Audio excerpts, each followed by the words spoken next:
মুসলমানের কোন বাচ্চা, ইমানদারের কোন সন্তান হিন্দুর দুর্গা পূজা দেখতেও যাবে না। বলো ইনশাআল্লাহ, বলো ইনশাআল্লাহ।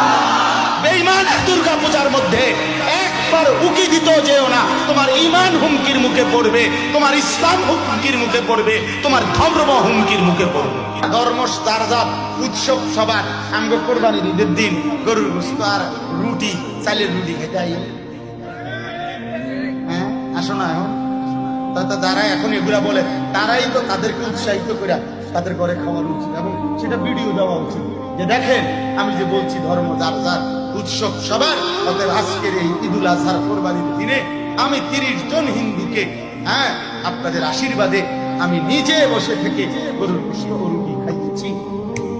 খাওয়া মাতবুরি শুধু মানুষের কান্দের উপর, নেতাগিরি শুধু পাবলিকের উপরে চাপায় দেওয়ার চেষ্টা। আমার ধর্ম, আমার ইবাদত, আমার আনন্দ, আমার শখ, আমার ইসলাম, আমার আল্লাহ, আমার রাসূল, আমি অন্যের কাছে যাব না। কেন যাব? বলেন যাব না ইনশাআল্লাহ। বলেন ইনশাআল্লাহ, সবাই বলেন ইনশাআল্লাহ।